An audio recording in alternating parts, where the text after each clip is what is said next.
some of the materials to be used for that project were coming out of China, and China went into a serious lockdown. It's in fact only recently that they're beginning now to open up. Our hope is that now that the situation in China has relaxed a bit, within the next couple of weeks or so, the jackets that were placed on order in that country will begin to arrive in Nigeria. And therefore, the unions themselves will be in a position to begin to distribute these jackets to all of their members. The idea is that people should wear these jackets. The security agents will be to identify those who are wearing them, those who are not wearing them. On it will have your picture, your identification number, your local government of operation, making it easier for them to fight crime, to detect crime, and obviously to prevent crime as well. Going forward as a ministry, our own policy, of course, is for us to do another registration of all those who operate in that particular sector. The government as a whole has the intention to, at some point in the future, to conduct a registration of all artisans and those who are operating in the formal sector in Ogun State, including commercial taxi operators and marrow operators. And that is when the government's initiative itself will begin. So for now, this is a security-led operation. It had been going on since the end of last year. It's fortuitous that it's likely to happen now that Okada has been banned in Lagos again for the third or fourth time. And yes, there's worry that the large numbers of people flocking into Ogun State may include those elements of our society that we're not comfortable with. In terms of the future of motorcycle operations, I don't think it's a future that we see necessarily for Ogun State, because we don't deem commercial taxi operations as a convenient, safe mode of transportation. Be that as it may, we have to continue to use them now because they are serving a particular purpose. Not least the fact that they provide employment to some of their operators, and also they serve also a transportation need. So we need to manage the transition very, very carefully, and ensure that operations of motorcycle taxis speaks to the transportation dimension, which is safe and affordable transport. It speaks to the security dimension that is not associated with crime and criminal activity. And of course, they're also an important revenue generating source for government. So all of this taken into account, I think, we believe that we're on top of the situation.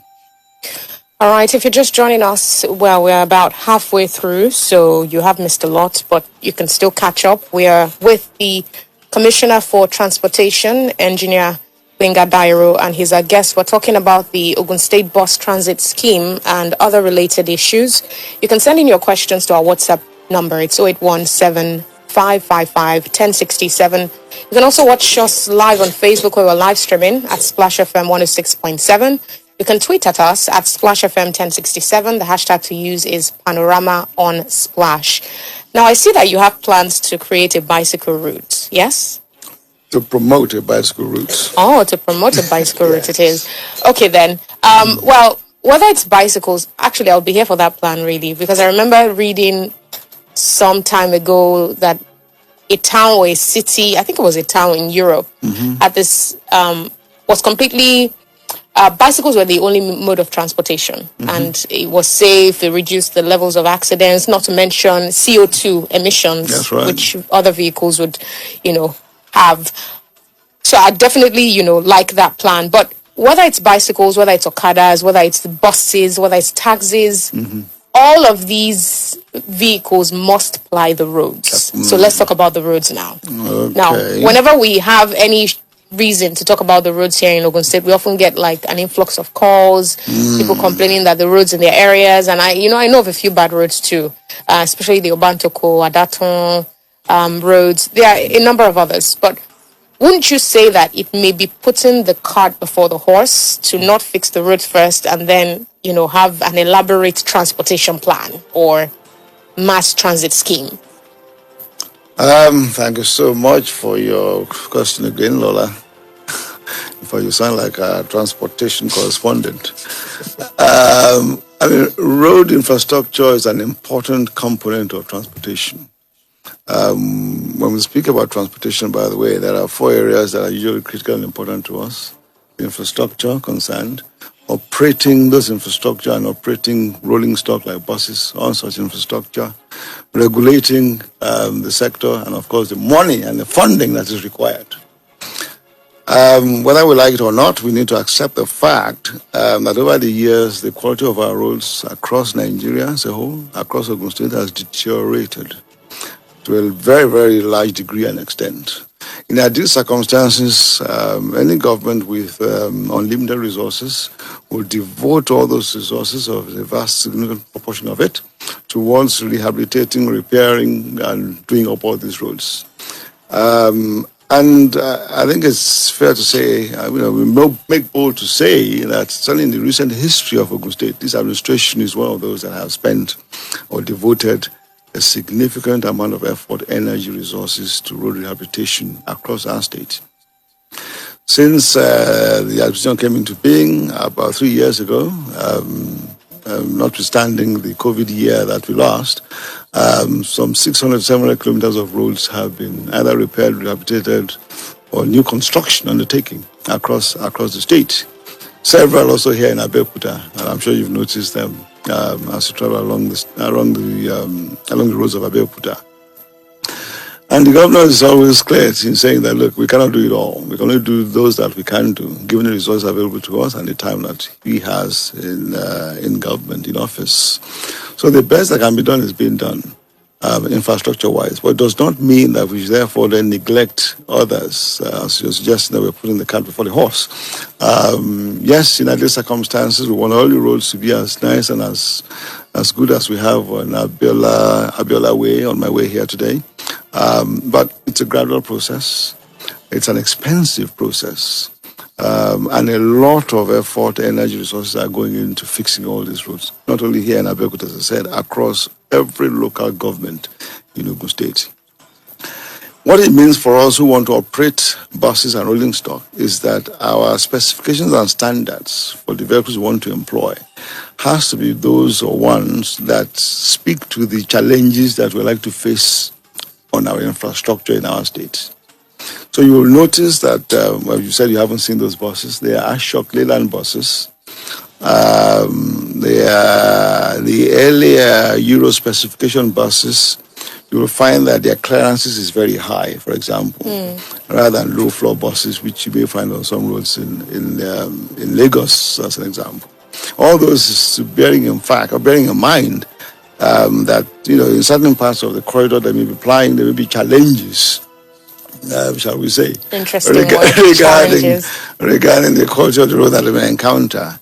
The parts, those vehicles are assembled here in Nigeria, and that is also a reflection of the fact that the vehicles are designed to meet the challenges that we face in our own environment here. So the parts are not very complicated. They're easily accessible, replaceable. They're ones that people who are trained in the mechanic business here in Nigeria can deal with. All those speak to the fact that, yes, we understand the challenges and we have to take some steps to address them. And we can't wait until all the roads are fixed before we begin to think about transporting our people across Ogun State.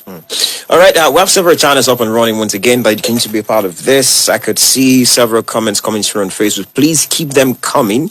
You could also make use of WhatsApp. The WhatsApp line, once again, is 0817-555-1067. We also have Twitter Space up and running. You can also join us via that platform. And very shortly, we'll get to the phone lines. Let me ask the Honorable Commissioner this particular question. The state governor recently talked about the international cargo airports, at Ikperi-Lishon area of the state. As a matter of fact, he also did say that the airports would be ready for operation, maybe the very first phase of operation, I don't know if it's a pilot one, at the end of this year. There are also people who have talked about it being an agro-cargo airport. So what exactly is it? Is it an agro-cargo airport? Is it an international cargo airport? And is the state government still on course to deliver by the end of this year? Yes, it's the Gateway Agro-Cargo Airport. We have a license to operate cargo at that airport for now. It's an international airport. It's situated in an area known as the Special Agro-Processing Zone, one of about 8 or 9 zones across Nigeria. It's supporting the federal government's agenda, of course, increased production and activity in the agricultural sector. This particular cargo airport is situated within the center of Ogun State. Also to promote, as Lola identified and yourself identified at the top of the program, that our state is the gateway state. It's the industrial hub of Nigeria, the logistics center, even also for Nigeria. So there are several reasons why the airport is critical and important. Not only the economy of Ogun State, but it will serve Southwest Nigeria, the West African region, and internationally. Yes, we are on course to deliver by the end of this year, November, December this year, with a fair wind behind us, God willing, as they say. Action is going on there, construction activities at pace. We are in full engagement with the aviation authorities and all those who are supervising and overseeing the progression of the site from a site to a full-fledged airport. The future of the airport, of course, is still an area where there's opportunity for growth. At some point in the future, it will grow beyond the current, use fully for cargo. We expect that at some point in the future, it will also serve passenger needs, subject to, of course, the regulatory authorities granting necessary permits and approvals for it. We don't see why that won't happen. The airport is situated within an area we call an aerotropolis. So it's not only an airport, it's an area that will have industrial activity associated with it, logistics centers and warehouses, residential activity.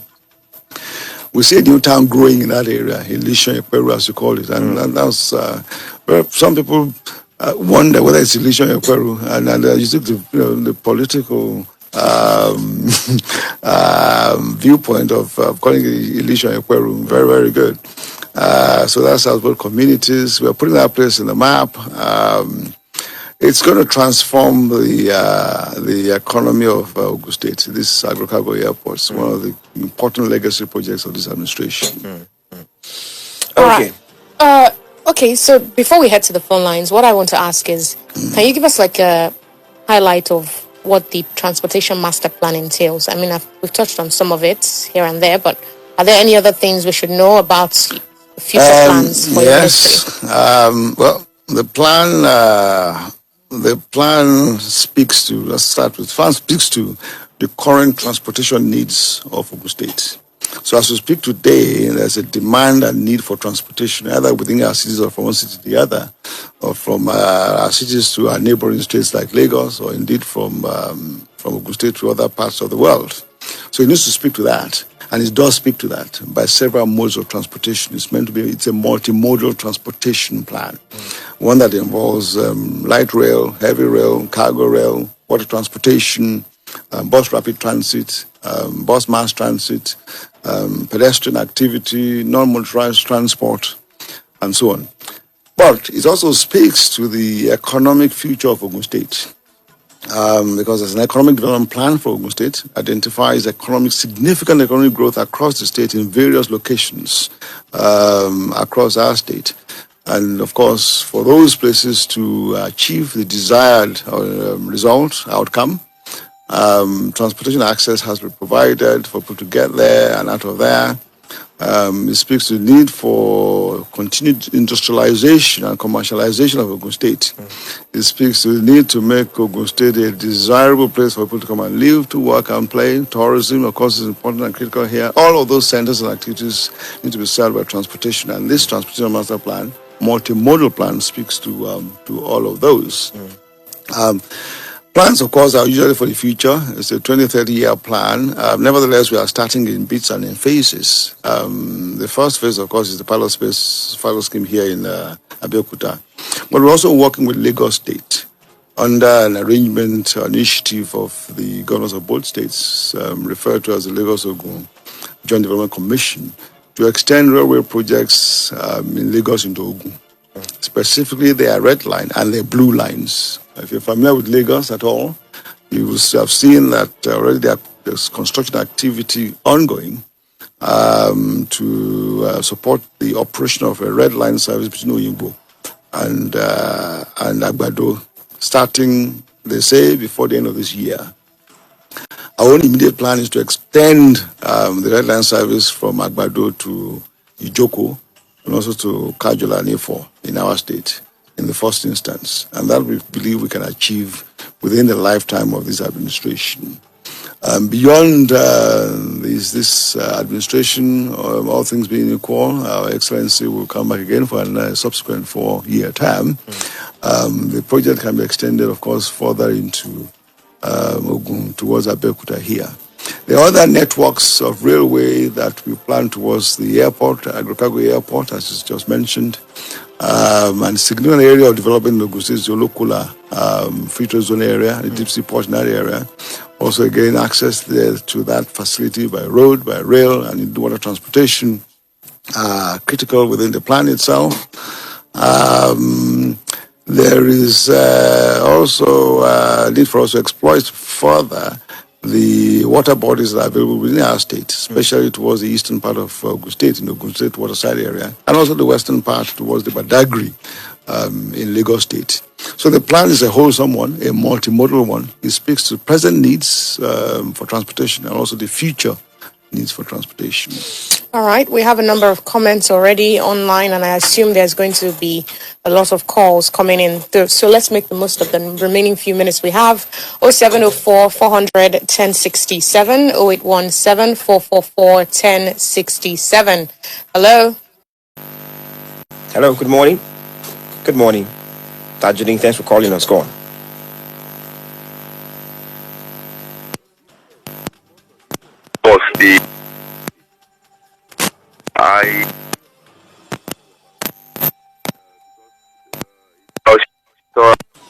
This area, in my own opinion, is not the right set of areas to begin this pilot phase. At least there was a time that I even passed. Tajudin, I'm sorry to interrupt. Please start your question again. We lost you when you began. Please start again. Okay, yeah. I said on the issue of the mass transit, the buses, that I still have my reservations about it, and I am still of the opinion that Itaoshi and Atoake route is not the best or the right place to begin. And I think I've even applied that route severally, and I've never met any of the buses. The last time I even passed around that Ake axis, I saw the ticketing booth for that particular buses, but there was nobody there. Nothing is even ongoing at that place. Well, I can say that I've seen so many of those buses, and I only saw them at Okemoson, parked at Okemoson. I don't know if that is where they are expected to work, and I believe this, in my own opinion, is a white elephant project. I wanted to ask a question on sustainability, that, okay, how do we sustain this going forward? How sure are we that it won't just be a one-off thing, to come and go like it has always been? But that question has been asked already, and I still have my reservations about the way the Honorable Commissioner also answered. Because when we keep talking about hope, we hope that the next set of so and so, this hope will not take us anywhere. What are the concrete plans? What are the concrete sustainability plans? And I know that most times the only usual way that we can have sustainability is privatization. It is common for. Please begin to wrap up so we can allow others. Yes, it has been common for government-owned projects like this to fade off in a very short time. So it's only the private individuals that know that yes, we have to maintain these things. That's just then on the issue. Finally, just to round up on the other issue of the Okada riders, materials coming from China. Why are these things? Are they not things that we can source locally? Thank you. Thank you very much for talking to us. Let's hear from this person. Hi, good morning. What's your name? Hello, good morning. I'm David calling from Abeokuta. Thanks for calling us. Please keep it very brief as much as possible. Okay. I just want to say something. I didn't ask a question. Let me answer that question. The Honorable Commissioner then may not be able to answer the question. Maybe it's when APC acts, because if you look at those buses, whenever APC government is having anything, you will see those buses parking, carrying APC members. So I'm not sure that bus is for we people reside residing in Abeokuta, and I am an Okada rider. Sir, let me tell the Honorable Commissioner, there is no any union that is representing Okada people. These guys are just cutting tickets. They are just clearing tickets for us. I am 90% of Okada riders does not belong to any union. We did not belong to any union. And to Commissioner there, what is he doing about these stickers that we Okadas are collecting? We are collecting Amoran 25, Akomoran 25, Romo 25. Those unions are collecting it. And I don't know if they are ganging up with Commissioner. If it's both of them that are sharing the money. So I don't know. Let the Honorable Commissioner, you need to do something about it. You need to do something about it. Thank you. Thank you very much, You'll David. get a chance to respond. Let's take more calls, though. Hello? Yeah, good morning, Engr Gbenga. Nicholas, thanks for calling. Good morning. Engineer, I'm happy you have been around the world. You know, that is good. But at the same time, the impact is that when you come home, you reflect your knowledge on at home. If we have more cars and the roads are bad, it's a challenge. If the roads are good and we have confused traffic officers, it's also a challenge. If the roads are good, there are traffic lights, and there are no police patrols at night, some cultists can kill our friends, even in inner cities. Now, that's what they call even development.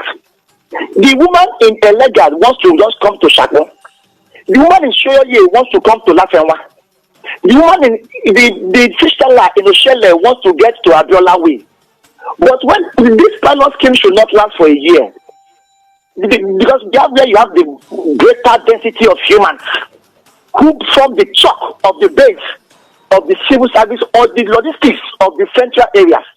This should concern us more. Under Oshoba, we suppose enter the dairy to Lagos 10 naira.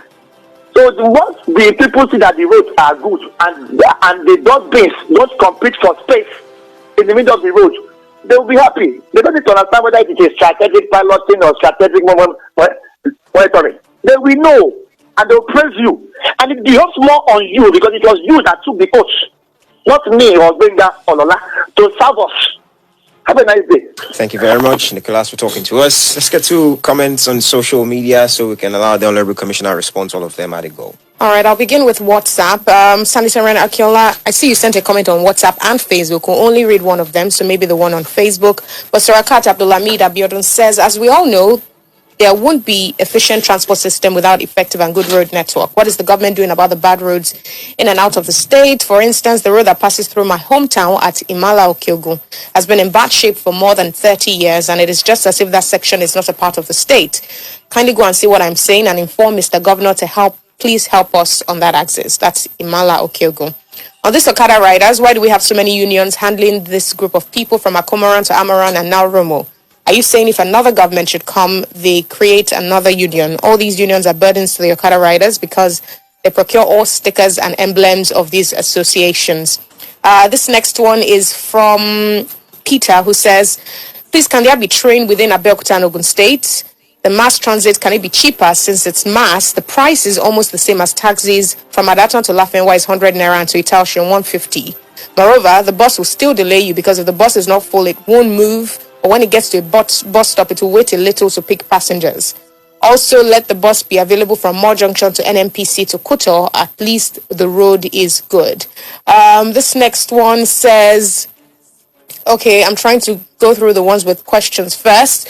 Gbenga Olatunji says, most of the BMT buses plying Ijebu-Ode to Abeokuta are in very bad shape. What is the government doing about this? Oladrol is asking that I want to say that the bus mass transit initiative is a welcome development, but my problem is continuity and maintenance. As regards water transportation and the securing of our waterways, what is the ministry doing about Tangiji Island in Ogun State that is almost being claimed by Benin Republic? And this final one says, Morning Splash, I once boarded the bus at Adato and enjoy the Wi-Fi. But the issues people have with the buses is that they spend too much time before being taken off. Even in Lagos, as soon as the bus gets to the station, the passengers enter and the bus zooms off. You know, in Abeokuta, we're used to quick movement. Immediately you get to the bus stop, you call out where you're going for the taxi drivers, and there you go. Not that you end up sitting down for like 10 to 20 minutes before takeoff. I don't know why they do not add more junction to Yanomochari to NMPC to Kuto, and also Lafenwa to Ijaye to Yanomochari to Idiaba to Kemta to their pilot route. Go to these places early in the morning and see crowds of people going through these routes. We have these buses parked at Okemoso. You know, government at times, the way they do their things, man. That's from KG. Once again. All right. So that's from WhatsApp. Okay, on Facebook, I think the only comment here that looks like a question is that from Julius Adeyemi, who says, good morning, I want to ask the commissioner what is the main goal of the ministry, which I think he actually did some sort of justice to, but some sort of more clarification in that regard is whether it's for revenue purpose or to ease the transportation system in Ogun State. That's the only comment I see. Sanitarian like Akinola also is asking several questions. I thought you read those from WhatsApp already. No. Okay, so a lot of questions from Sanitarian Akinola. I think I'll just speak. Let me see. Okay, the number 3 question. He says, is there any working relationship between your ministry and the trace officials in the state? And if yes, the trace officials need more vehicles, ambulance, etc. to convey accident victims to nearby hospitals because they are making use of their pickup van, which is not good enough. Well, Joshua is calling attention, not exactly a question, but he says, the Olumori area has been too busy since the police barricade at that Olumori road. Please help me tell the commissioner they should leave that place. The area is bad and there's nowhere to even park. It has become unbearable for us. They should go to Ayedere and Obasanjo Road where it's not secure, not that busy road. Well, let's get through the questions and things you'd like to react to that our callers have said. Right. I want to thank all the listeners that have called in to ask questions, and those who have also asked questions on social media. Thanks so very, very much indeed. There's a lot has been asked. I also want to encourage listeners and everyone here that, look, you can always contact the ministry. As Gbenga said at the beginning of the program, we have a Twitter presence. Please feel free to continue to lodge all these complaints and questions to us via that means, and we can address each and every one of them, in detail and personalize our responses as well. I've had so many questions here now, so I'm going to try and just capture them in broad areas as I go along. One important one, as at the beginning of the question sets, is the one to do with Okadas, for example. I think an Okada rider called in to say that they're not very happy with the unions and so on and so forth. Right. Neither are we, if I may say so. Neither is the government. Are we happy with the current state of affairs? And one of the reasons why we put in place this plan of ours begins to look at ways in which we can transform transportation in Ogun State. Look, I, as a person, as a professional, have experience of working in Lagos, and some of these experiences we're going to bring here to Ogun State. And I think the fact remains that there's usually a transition period between informal operations and formal operations. The attempt of the pilot scheme and the master plan is for us to introduce formal transport operations within our state. And by so doing, we're going to get a migration of users from one subsector to the other. And that begins to reduce the importance of commercial, informal operations and the operators. That's one. The other thing we've said on this program is that because of the security dimension to motorcycle operations, all of the so-called unions are being asked to register their members. So very soon, we're going to know who is who has members and who doesn't. I've heard what you have said, that you are not a member. Some of you are not members, but as a government, we need to react to the actuality, to facts, figures, and not just necessarily hearsay. So by the end of this exercise, I think we'll have the due facts that demonstrates to everyone and all what the membership profile and structure of this so-called unions are, and therefore we can take appropriate steps. There's a gentleman who also queried why it was that we were buying materials from China. There was concern. The reason basically was that we did an assessment of locally produced materials and those that would come from abroad. And also learning from the experiences in the past of similar action that had been taken in other jurisdictions across Nigeria. There was concern expressed about fake materials being used, duplication, and so on and so fraud, and all these kind of things. And we took the decision because of the importance of this particular exercise we need to make sure that we had things that were more difficult for people to either replicate or to fake in any way, shape, or form. And that's the decision we took at that time. We'll see how we go from there, and hopefully, as the years go by, we'll have local production that are also able to meet those particular specifications and standards. Now, there was a question asking if MOT was a revenue-generating organization or we're here to use transportation. Our purpose is certainly not revenue at all. Our job basically is to facilitate the provision of safe transportation, affordable transportation, accessible transportation, and the easy mobility of the people of Ogun State. We're not a revenue-generating ministry, although we recognize that the transport sector happens to be a revenue-generating sector. Our intention is to improve cost recovery in the sector, and whatever cost we're able to recover is to plow it back and reinvest in the transportation sector. That's our purpose. There was a question about whether the current pilot route was the best route we could use or utilize. When it's a pilot route, as I said in the program, there are 14 to 16 routes across Abeokuta in our plan. And this pilot scheme, of course, is for us to deploy what we think is appropriate for Abeokuta, and also to get feedback from users and other stakeholders like yourself before we begin the eventual rollout across all the other routes in Abeokuta. And all the other cities of Ogun State also have several routes mapped out and planned for them, either intra-city routes or intercity routes. So all the routes mentioned, whether it's Machori and so on, all of those also will be beneficiaries of the transport master plan that we have in mind.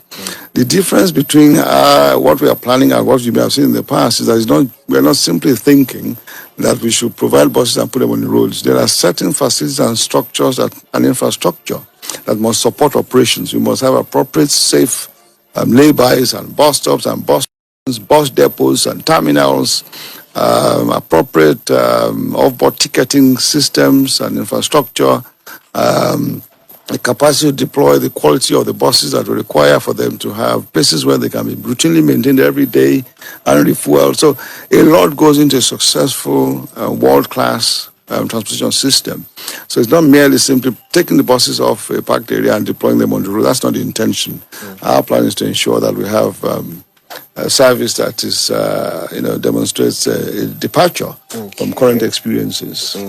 Because of the brevity of time that we have, we've actually overshot our time in terms of that. I'm sure you have to get some other things as well. Perhaps, maybe you also want to help in terms of how people can reach the ministry. Just Twitter, is that the only available channel? Yes, this is why I get my people here to give you the details. Okay, so here's what we'll do. If you can grant us another, say, 7 minutes. Okay.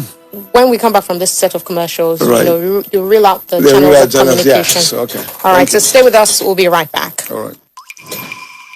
Don't dare touch that dial. It's Splash, your integrity station.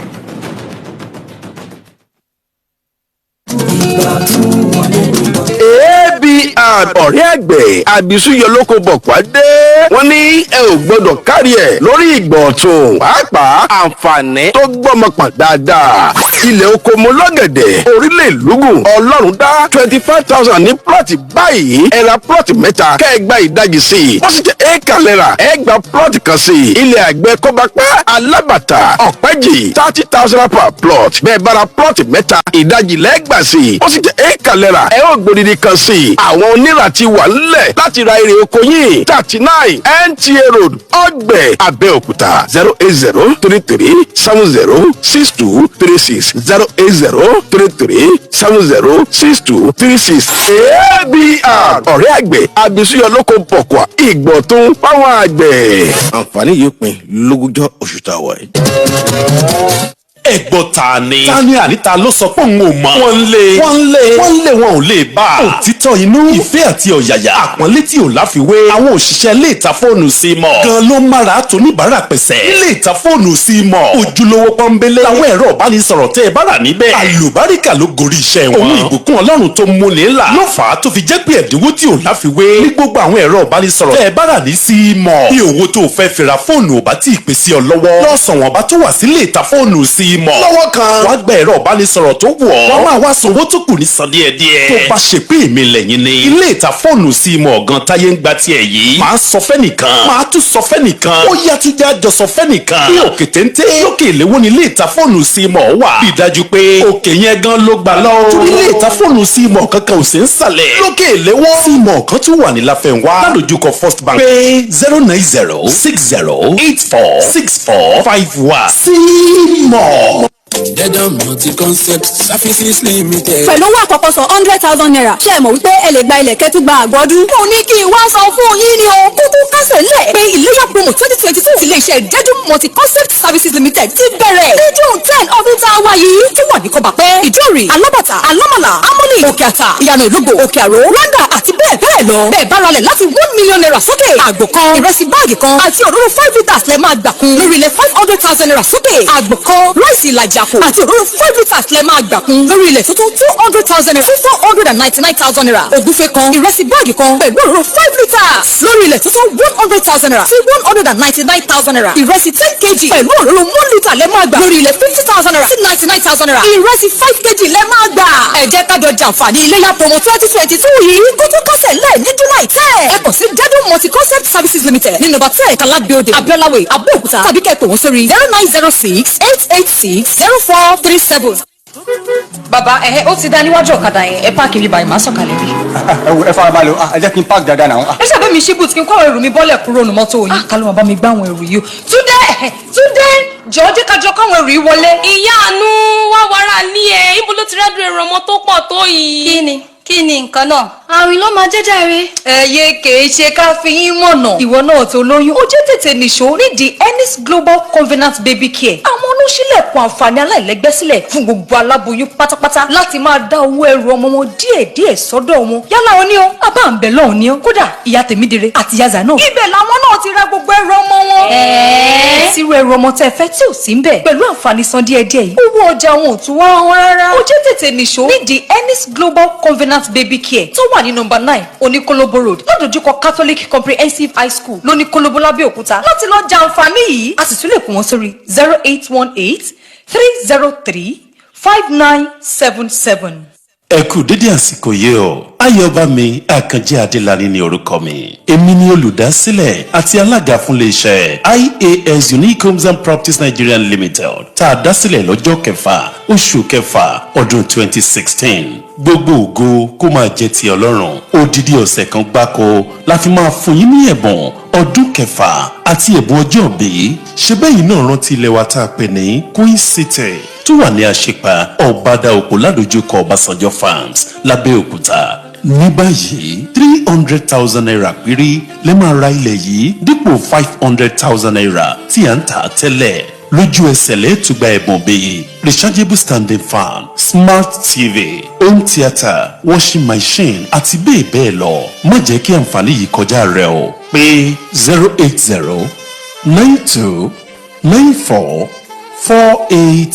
08092944848. June 15 làǹfààní yìí máa dópin. Panorama. Panorama. Panorama. Panorama. Panorama. Panorama on Splash 106.7 FM.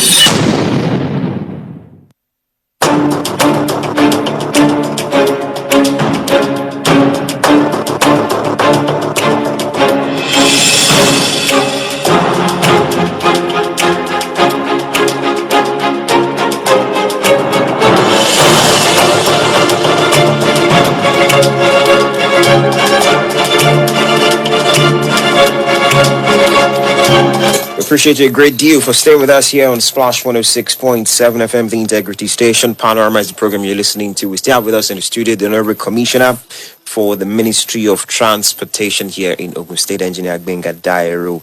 and you were going to do us the honors of giving people channels by which they can reach the ministry for complaints. I mean, fairs and several inquiries and the like, and encouragements. Very important. Anyway, so thanks very much. You can reach us or send us text messages or WhatsApp messages to this number: 0808 0195341. I repeat, 0808 0195341. By email, we can be contacted via Ogun State Ministry of Transportation, all one word, at gmail.com. Ogun State Ministry of Transportation at gmail.com. And our Twitter handle is at OGSGMOT. At OGSGMOT. We will welcome any questions, complaints, and as I said, encouragements that members of the public may wish to direct to us via these channels. Thank you. So if there's anything you want to reemphasize, because I see somebody still drawing a comment I already read, you can direct it to either of these channels that the commissioner has read. Thank you very much. Thank you, ma'am. Engr Gbenga Dairo. Thank you so much, sir. We'll take a short break and we'll get started with the second segment. Stay here.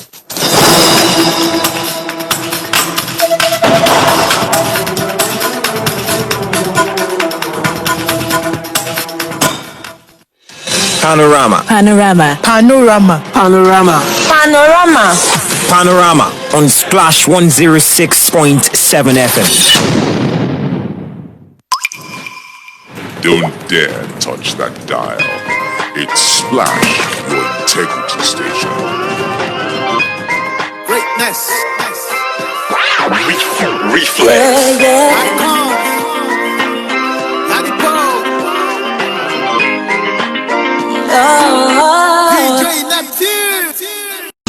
We get on our feet when them no listen. We go rise up again. We dey pray for grace and we believe it.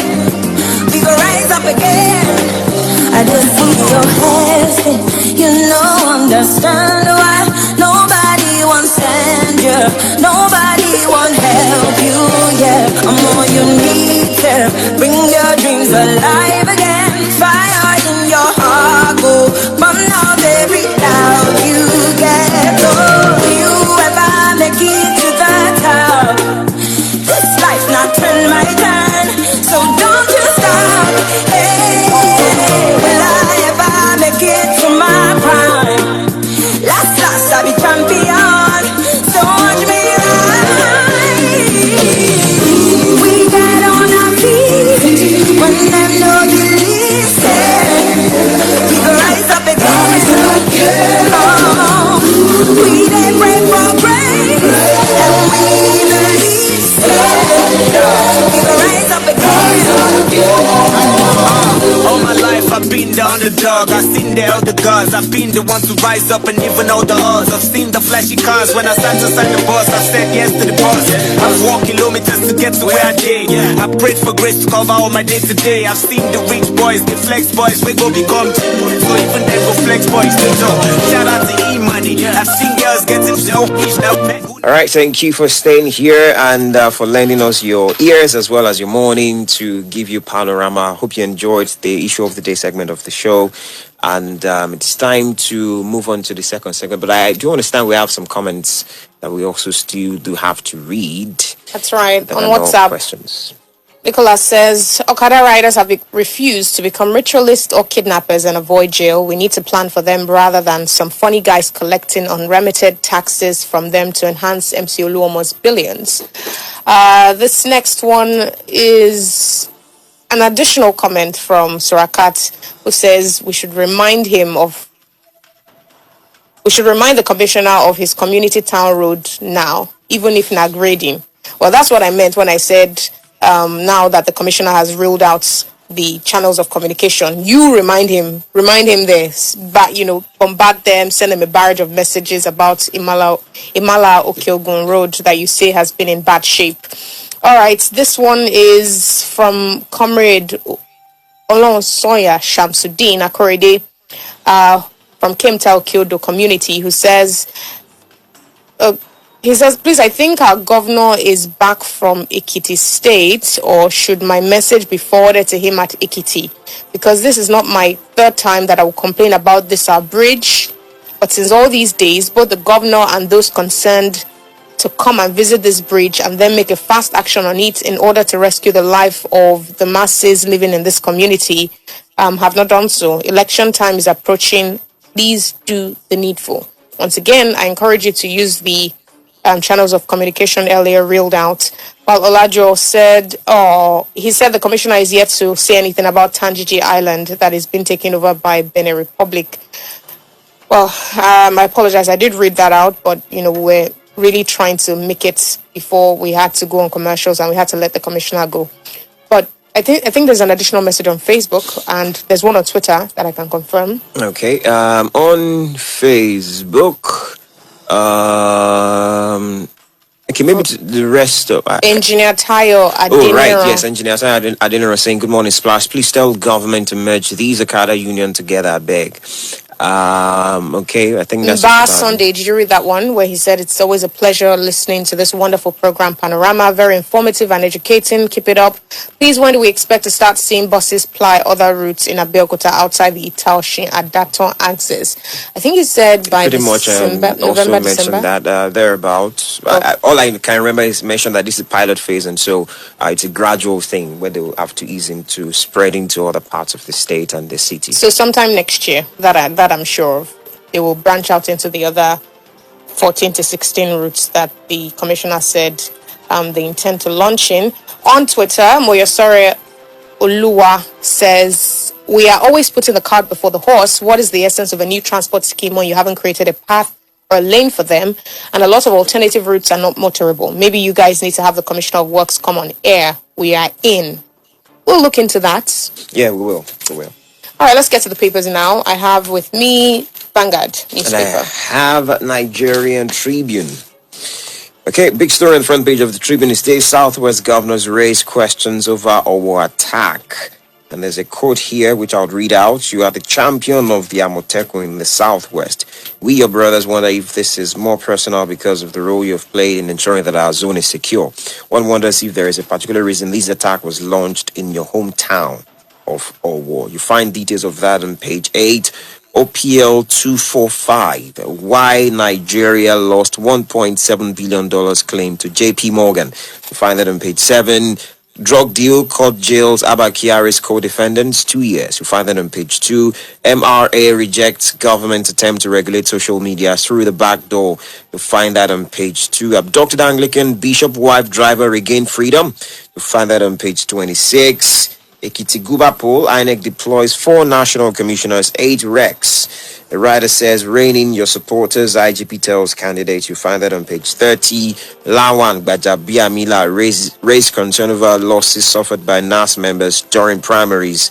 The writer says, Speaker faults adoption of delegate system. You find that on page 5. Running mates, it is Tinubu's choice to make. That's coming from Governor Hope Uzodinma of Imo State. A writer says APC governors meet Buhari. You find that on page 3. 1 million more Nigerians to join poverty bracket by end of 2022. Sad one. You find that on page 6, and that's according to the World Bank. Atiku's running mate, Wike edges others.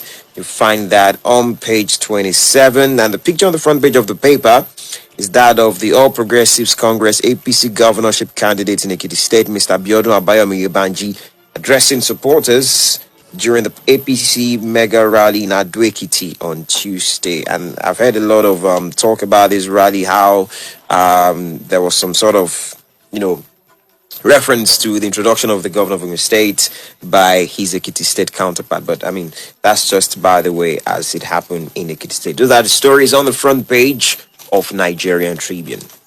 From the front page of Vanguard, VP slot, PDP committee picks Wike, Tinubu will decide, says Imo governor. How 13 of 17 PDP committee members chose Wike. IU says we'll name running mates in 48 hours. Tinubu, not APC governors, will choose running mates. Uzodinma. Muslim ticket bad for peace, unity. Catholic Secretariat. Oyedepo says this government is most corrupt in Nigeria's history. Plateau. Kidnappers demand 50 million naira ransom for Catholic priest drug trafficking. Abba Kyari's co-defendants bag 2 years jail term. Soludo says why federal government should remove fuel subsidy. World Bank forecasts Nigeria's public debt to hit 36% of GDP. There's a picture showing the Ekiti State Governor, Dr. Kayode Fayemi, the APC presidential candidate, Asiwaju Bola Ahmed Tinubu, APC governorship candidates, Mr. Biodun Abayomi Oyebanji, and national chairman of the party, Senator Abdullahi Adamu, during the APC mega rally held in support of Oyebanji at the Ekiti Parako Pavilion in Ado-Ekiti yesterday.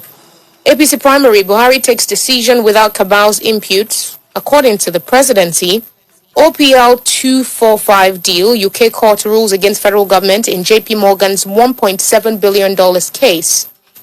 Updates on the Burna Boy situation.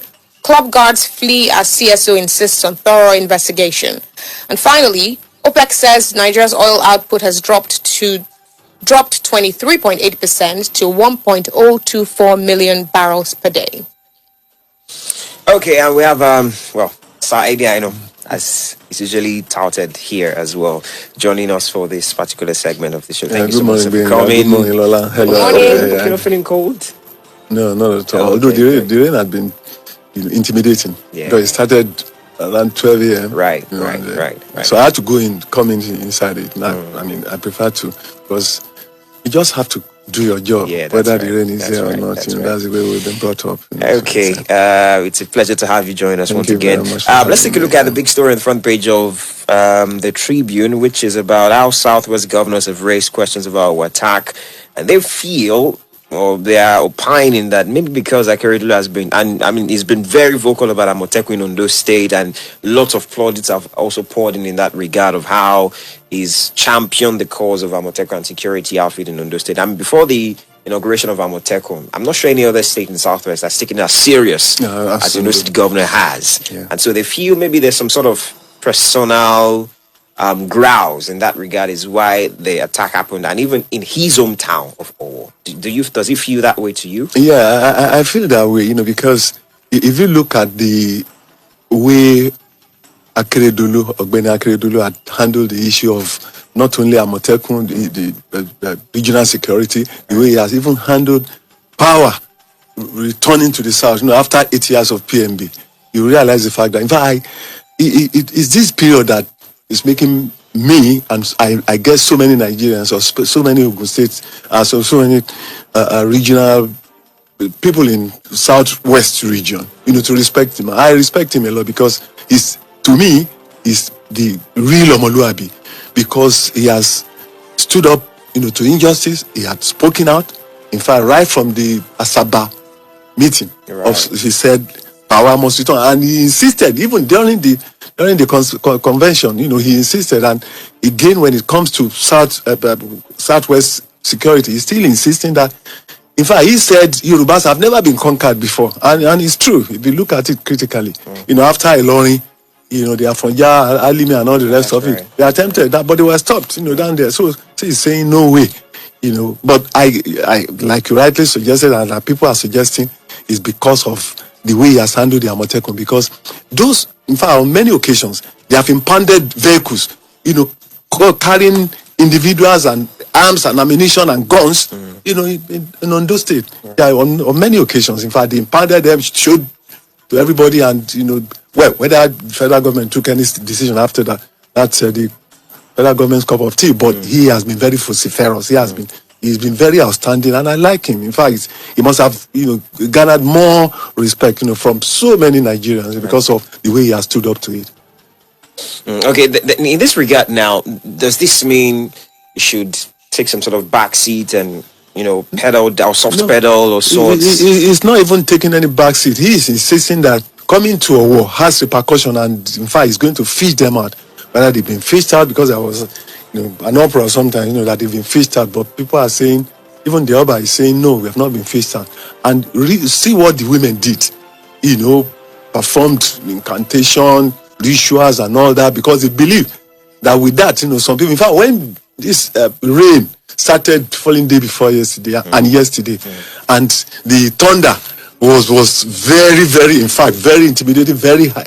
I said, yes, maybe this thunder is going to do something somewhere, because look, it happens sometimes, when some cows were, and That's even right. individuals, Odo and Ekiti, because we have this knack, for revenge, or in fact, even during the Civil War, the people, they feared the Yoruba aspect of, the Yoruba soldiers. Look at Obasanjo, the terror, the guy who really terrorized, who distinguished himself, during the Civil War. They are Yoruba too, and Igbos. Everybody fought, but at least Yorubas did. So they feared the Yorubas, and he is still insisting that you cannot come back, because if you see what is happening to in Benue.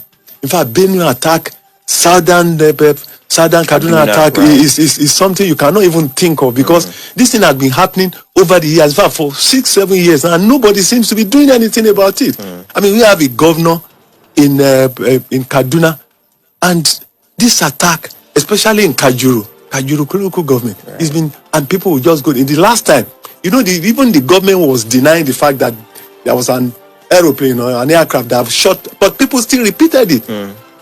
That they repeated it, that in fact they were the people, those who were shooting from the aircraft were not even shooting the attackers, that they were shooting even the villagers. So I mean, there is no way you can deny all these things, because when you have a government in place and you have non-state actors just behaving as if there is no government, that's what you come back to. So, but he is somebody who believes that the battle continues, and I'm sure the way the governors in Southwest met, and decided to take some steps, I'm sure they won't take it lying low, because those attackers, they have this strategy. Once they come, they will allow you to have forgotten that incident, then they will come back. Right. The kind of retaliation, and So I think we must all. But it must be said that it doesn't mean people should take laws into their hands. No, nobody is taking laws to their. Look, Southwest or Nigeria generally was never like this. Right. I saw 50s, I saw 60s up to date, and I know Nigeria was safe. But these days you can't even travel. Even day before yesterday, in fact 48 hours ago, they along Wasimi, where people were worshiping, and they incarcerated, they kidnapped the overseer and the wife and 2 others. But they've just been released, and nobody is saying how much they paid. We cannot. It's not. I'm not proud of what we're seeing now, because does it mean that government cannot do it? Government cannot, incapacitate this? Are they more powerful than the government? So it's honestly, I'm not sure anybody is sleeping with his 2 eyes closed now. If you do it at your own peril, and that's what Akeredolu is fighting. Right. Wouldn't you say that the handling of this tragedy would determine the future of security in the Southwest? You know how they say corruption fights back. Yeah. In this case, the Southwest governors are insinuating that because Governor Akeredolu has been very vocal about intolerance for foreigners with ill intent, that's why this was visited upon him. But if this is not handled properly, don't you think this may now embolden these people to further, unleash mayhem in the Southwest? And in fact, on the heels of that, in the week or thereabouts since the attack happened, are you heartened by how things have played out, by the response, states, national? No, I'm not. In fact, you are stating the obvious, because the reason why this thing has festered for this long is because of the nonchalance of people who should take action immediately. Nonchalance in the sense that we have not even seen a single individual out of all these headers or whoever you are calling them tried, jailed, or in prison. We've not seen it, which means there is a conspiracy somewhere. Some people are shielding some people somewhere, and that's the reason why this thing will continue to fester. So it will not, honestly, if care is not taken, the approach of people, especially the presidency, to this, because I expect when more than 40 people had been killed somewhere in that kind of scenario, I I expect a federal government delegation, to have visited that place. Right. And rather, all they are saying is this ISWAP? Well, whoever it is, whether it's ISWAP, Well, the governor disagrees. the governor yes, said all of he them. In had not fact, seen even anything to suggest it was shockingly ISWAP. yesterday, even Fayemi, who all along had never, for once, he has never been in the habit of attacking or talking back to government. He did yesterday. He said he cannot be convinced. How can you be talking of ISWAP? And for the first time, he's the chairman of the Governors Forum, right. and very close, because of that position. Is close to the presidency. But for the first time yesterday, he disagreed with them. How can you be talking of ISWAP? Who conducted the research? What did you see? Because if you are talking of ISWAP or Ansaru or Boko Haram, right. if they struck somewhere, they will come back to say, okay, and own up to say, okay, we did it. They can even bring you, video. Right. And post it on the social media. But this time around, we have not seen anything like that. So how can you just conclude that it is ISWAP? What sign did you see?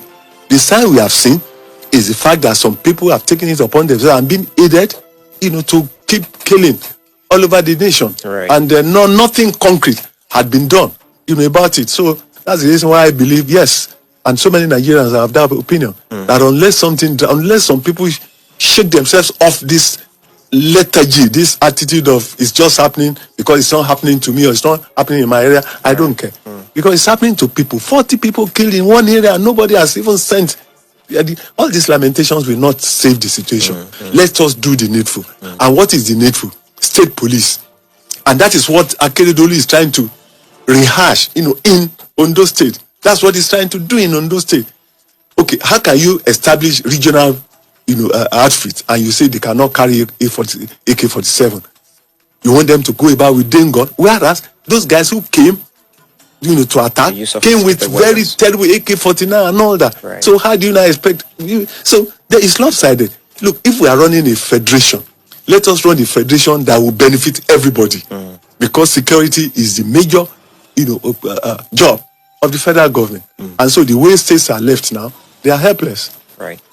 All right, I see a picture of our chairman, the newly promoted Ekaro Olubadon, High Chief Adibayo Akonde, as well as his wife, Mrs. Nikki Akonde, former Minister of Industry, and High Chief Tajuddin Ajibola, representing Olubadon of Ibadan.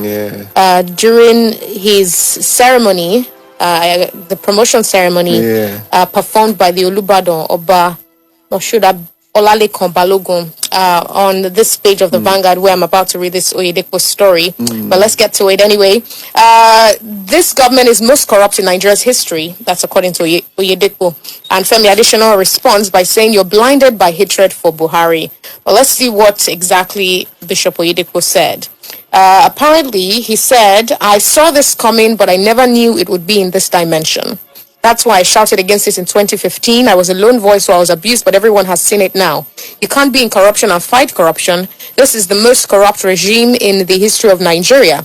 You heard of the Auditor General's embezzlement of 80 billion naira. All they need to get the universities up and running is less than 80 billion naira.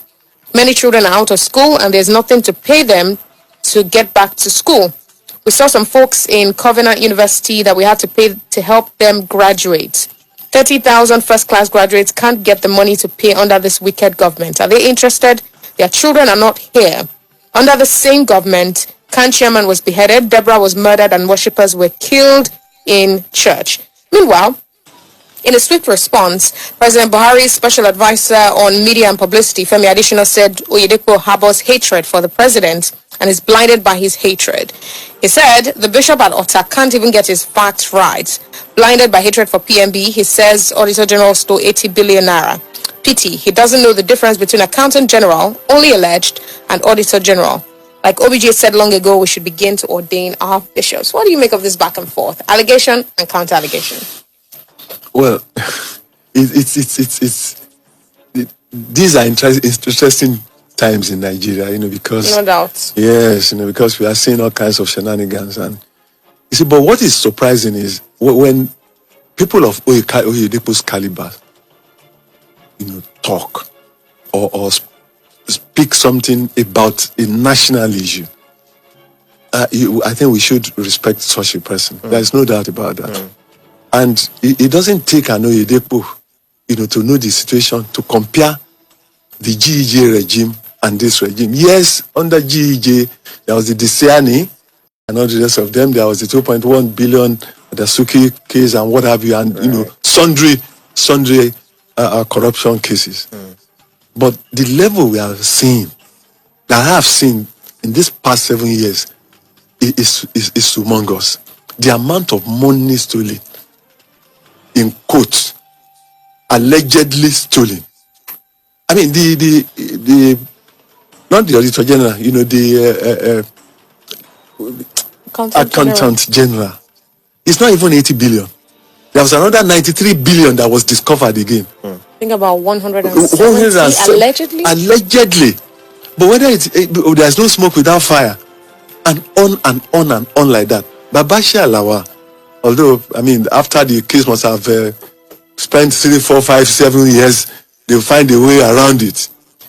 There was this guy in NMPC, former GMD of NMPC. This guy stashed all kinds of currencies in Kaduna. And yes, the court say the EFCC did not, it cannot prove that he stole that money. Different currencies running to billions of naira. In fact, it was his sister that actually blew, the whistle. And you can go on and on. Air Force officers, military officers, billions. So you don't need an Oyedepo to say it openly, that this regime. In fact, I've heard many people say, the regime we are, the corruption we are witnessing now is a pittance when you compare it to what has happened. We don't need to be told. We don't need to be told. We see it coming. We see it happening on daily basis. So there is not even to talk of people who have 1.something billion, 2.something billion. Yeah. So if you calculate this money, that's the reason why Nigeria is poor. You read the story about millions of people in poverty, going into poverty. Right. In fact, in the last, you are even talking of 1 million, nothing less than 11 million people. And in fact, another 25 million people will go into poverty before the end of, 2023. So that is the repercussion that you get when people steal, whether it is alleged or it has been proven in court, and the money that is supposed to go for everybody, just like Jeremy Bentham, greater good for greater number. We are not seeing greater good for greater number. We are only seeing greater good for few people, 1% of the population. And yet, talking of when Oyedepo spoke, he's talking about, it's not even financial corruption. There's corruption everywhere. There is security corruption. There is appointment corruption. When you appoint certain category of people, maybe based on who the person is to me, or religion, or religionalism, or ethnicity. It's corruption. There's corruption in appointment everywhere. There is corruption in operations everywhere. So it's an amalgam of all these things that Oyedepo is talking about, and that is what has dragged this nation down. Truth to power. Let's speak truth to power, because that is just it. That is not to say that this government has not done more. They've done a lot in so many areas, infrastructure and what have you. But what Oyedepo is talking about is infrastructure, is corruption. Right. And when this administration wanted to come in 2014, he spoke about the economy, spoke about corruption, and he spoke about security. Right. Take the three and tell me which one you score them 50%. Is it, in fact, the economy is in tatters? No doubt about that. So, I mean, I can't talk about bachelors, but I know that the last gas I bought for 9,400 naira, which we used to buy for 2,500 naira. So what is it? I mean, the papers have carried it today. The companies are breaking, are folding up. But it's not just because of maybe an ineptitude that this government is behind. There's also a global energy crisis due to the Russia-Ukraine war. Lola, I'm not making excuses for the government. Don't let's go into that. You see, But- yes, global economy, global recession. It happens occasionally, I mean, especially when there's war, Gulf War, and what have you. In fact, when Obama came in 2008, 2009, he met global recession, and he came into it forcefully. General Motors and all the rest of the people that can employ, companies that can employ, he gave them money. But even now, according to this former this association of these companies, Yusuf, like Mudash Yusuf. Okay. Chambers of Commerce and Industry. He said nothing less than 269 companies are folded up. And I do know that especially what I read in the papers today, is very confounding. Because even you talk of telecommunications, they are saying they cannot even maintain, they have to jack up the price. Because of diesel. Not because of diesel. Right. Not only that, even people who distribute, the marketers who distribute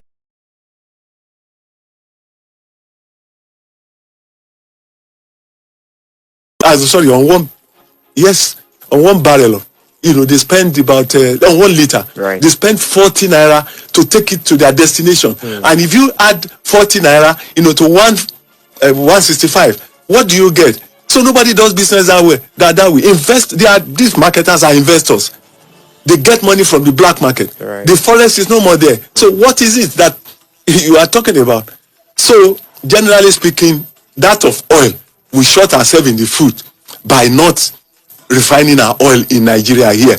No doubt about that. So no excuses. Go Gulf War, Ukraine, Russia. No, that is not it. What of other OPEC countries? We are the worst off in among the OPEC countries. There are 29 of them. It's only Nigeria that imports refined petroleum oil, petroleum products. So we shot ourselves in the foot, not because of Ukraine-Russia war. Yes, Ukraine-Russia was affected wheat and some other things. I agree. Gas and coal and those, but Europe is filling the bank. But the fact remains that because we have refused to do what we sought to do at the right time, we are filling the bank so much. And when you add that, to issues relating to, corruption and all that, so that's why we are here.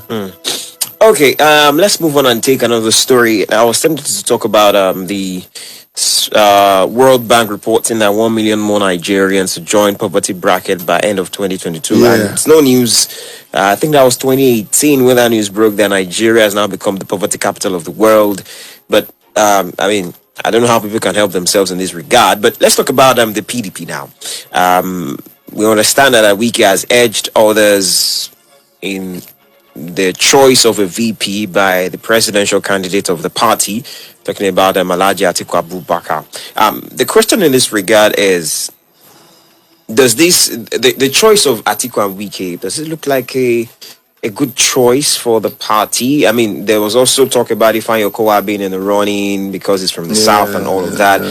What in your own opinion, what stands Wike out from all the others that the PDP could decide to field? Wike is very active when you talk of party politics, and he's an assertive leader, very vociferous, assertive. He can always bamboozle his way, through.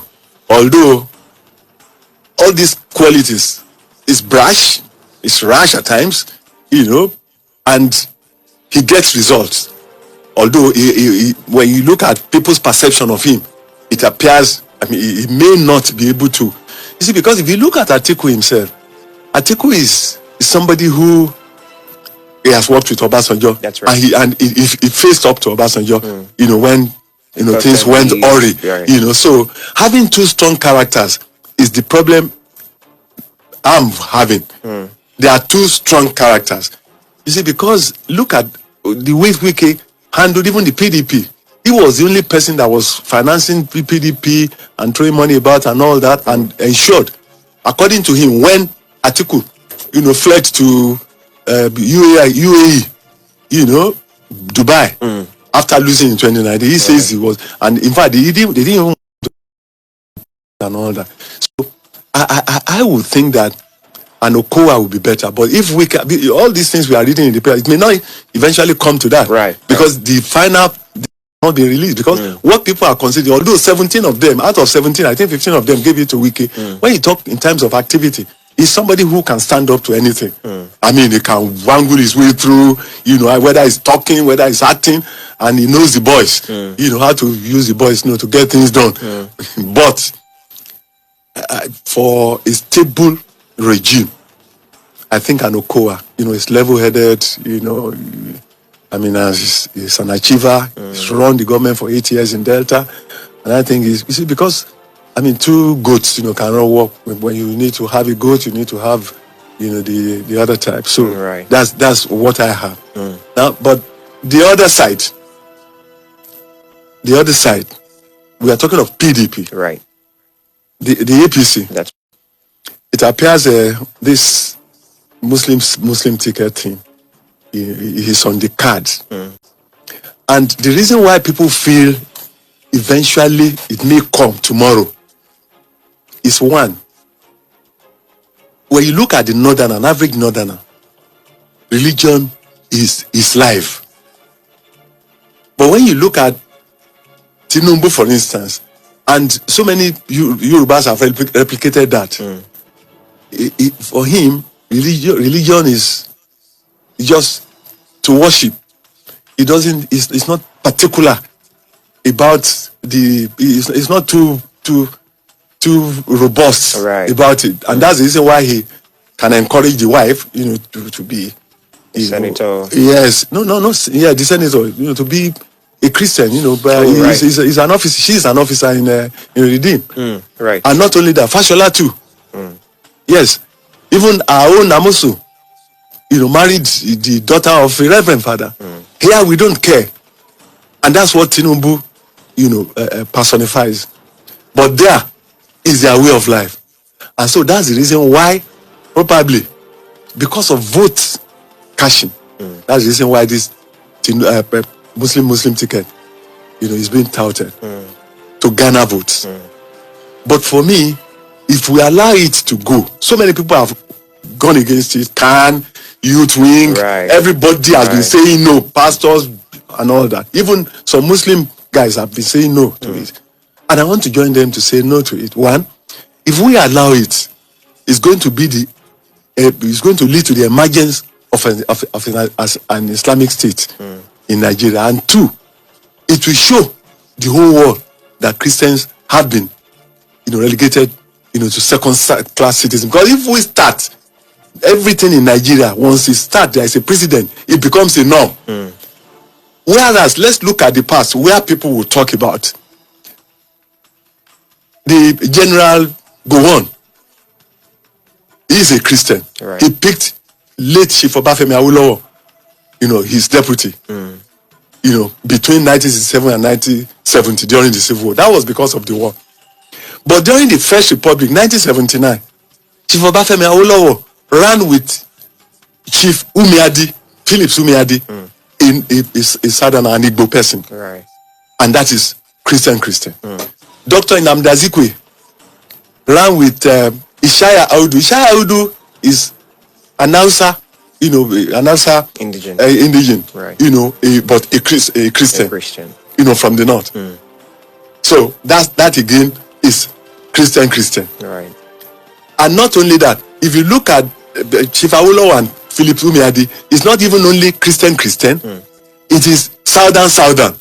But it was allowed at that point in time, because Nigeria was intact at that point in time. There was a country, to borrow the language of, by the man who wrote Things Apart, Things Fall Apart, Chinua Achebe. There was a country at that point in time. That was why it went.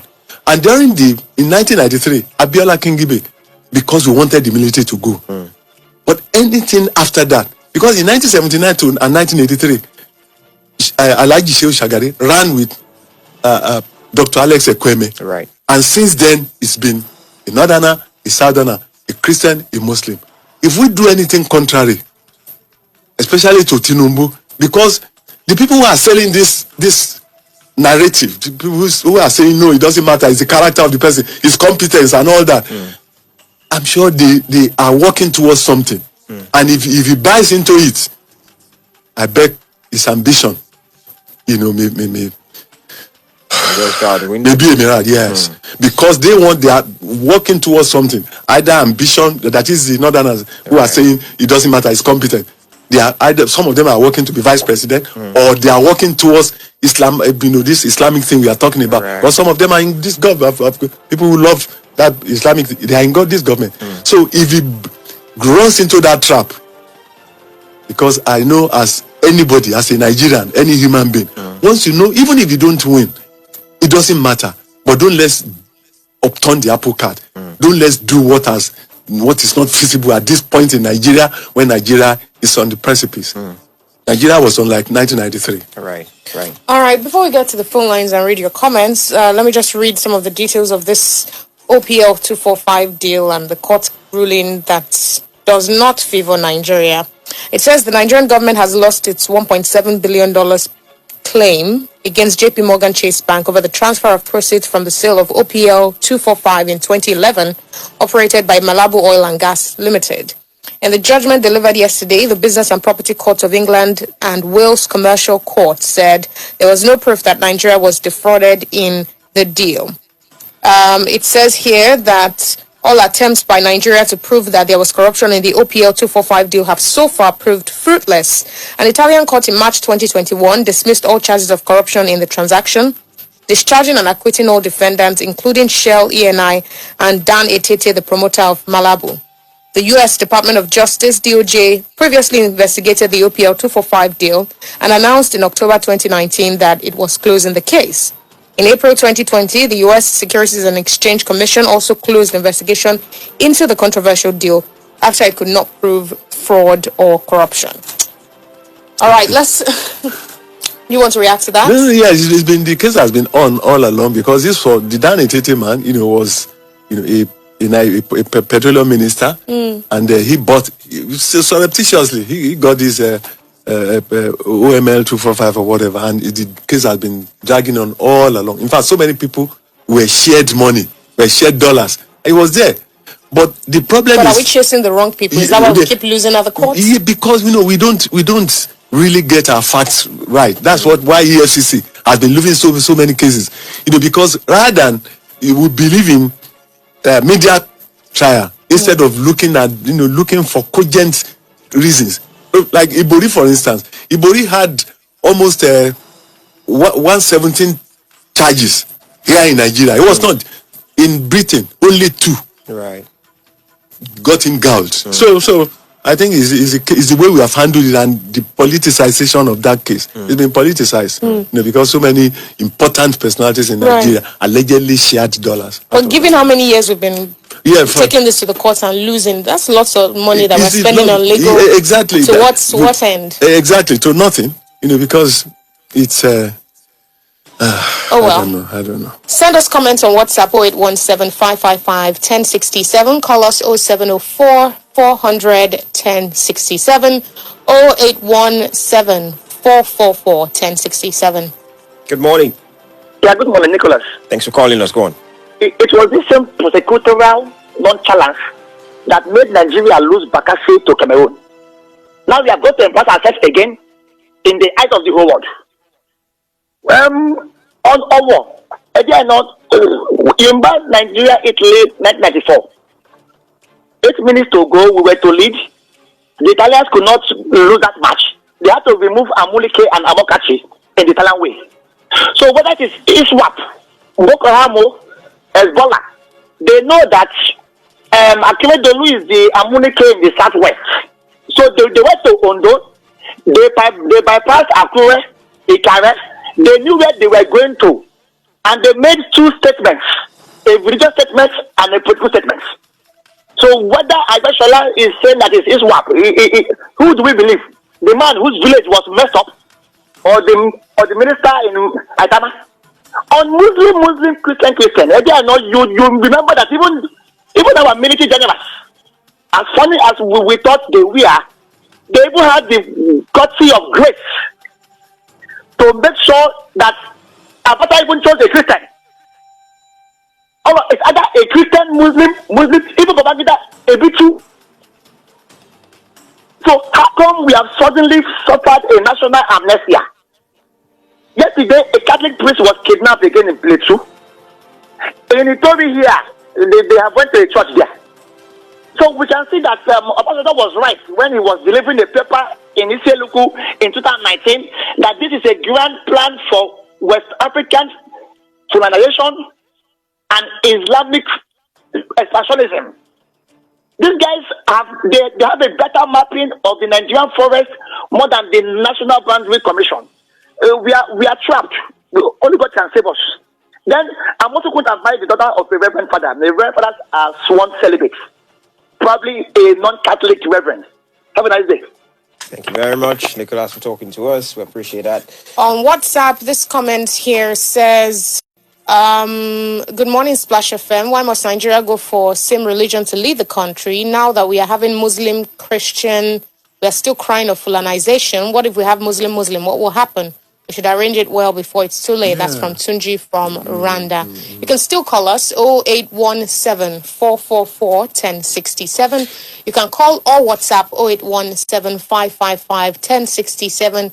You can also call 0705-050-1067.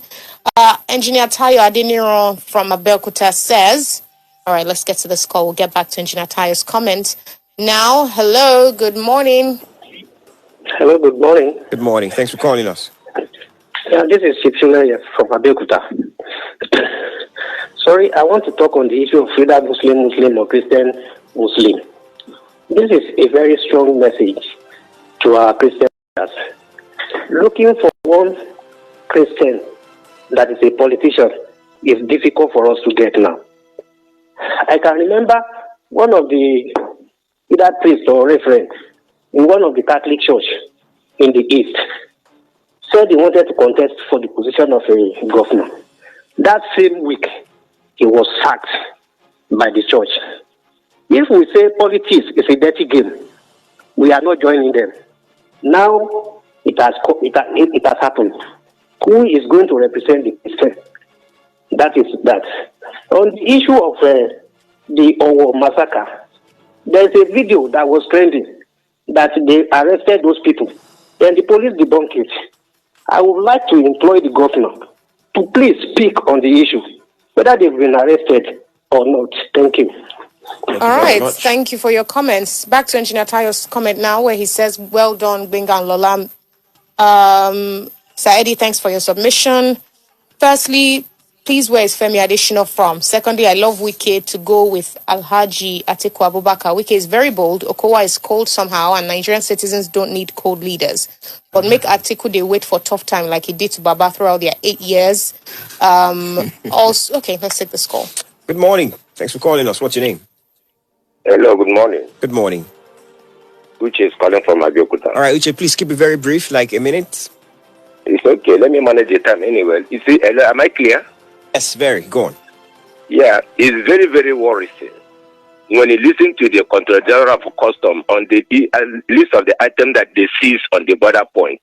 What you hear is rice, beverages, cars, and the clothing materials. No sign of any ammunition or any AK-47. And we have people that come into the country and they terrorize people and kill people in a particular church. For more than 40 people we are killed. Russia is in intensive war with Syria. Ukraine. I never heard that maybe Russia has killed more than 40 people, either in 40 civilians to be precise, either in a church, in a mosque, in a school, hospital, or any social gathering. I've never heard of such news.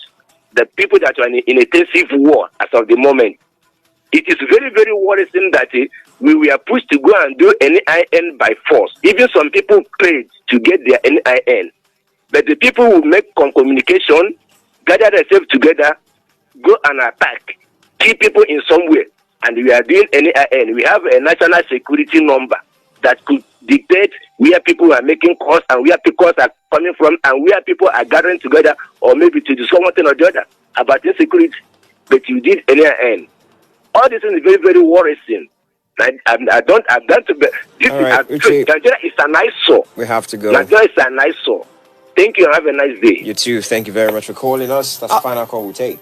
All right, this one from Sarakat Abdulhamid says, I knew we were going to lose that legal battle with JP Morgan because we do not have any basis for any court action. Instead of federal government negotiating with them on what could be the possible way forward, they have embarked on wasting our hard-earned resources, again, hiring lawyers and legal luminaries, and now it has dawned on us. On our attack, Arakunri Akeredolu has separated governance from politics from day one, and I'm a huge fan of the Akiti man. We shall overcome this trying time, and I want to urge Ogbeni never to relent about his ways of handling security matters in the state. This one says, thanks, Mr. Eddie. I want to disagree with you about the issue of Muslim tickets. In politics, you use what you have to get what you need. Nigeria cannot be Islamized by having a Muslim ticket. You are saying that because you're a Christian. What is the point of choosing someone that cannot make you win election? What we need is better Nigeria and not on religious basis. That is from Ashiwaju Adisa. And this one, okay. Nicholas is asking my view on the Lagos stoning. What Lagos stoning are you referring to? But there's a comment on Facebook. Yeah, from Fear God Ejima Guata, who says, good morning, everyone in the house. I hope this morning rain didn't disturb you guys. No, it didn't. I mean, we had to do what we had to do. May God Almighty heal all of our government leaders and give them wisdom to rule us well so that security in this nation will be more stronger than before. In Jesus' name. Well, if there was time, Nicholas, I would ask you what you meant by the Lagos stoning, but we have to go. Yes, we have to go. But the comment, relating to whether I'm a Christian, I'm opposing a Muslim ticket. What of in 1979 and 1983, the president was from the north and the vice president was from the south. And even under GEJ is from south, and his vice president was from Kaduna. Did they not win election? It depends on the parties. It depends on what you sell to your people to say, okay, it's the turn of the South. So these are candidates. Vote for whoever you prefer there. Right. But unfortunately, I mean, it's not happening. That's the point. Because they feel they have to go back there. That's just the point. It's not because you don't have... I mean, it's not because you are a Muslim. No. Eddie, we have to go. Thank you very much for your time. That's the size of the package today. Thank you very much for everyone who listened. Eddie, thank you so much for coming. Thanks for having me. Appreciate you. I'll be back here tomorrow with Dara to bring another interesting conversation on Panorama. Until then, enjoy the rest of the day. I am Gbenga Dairo. This is it from me this week. My name is Lola Meduteni. Good morning.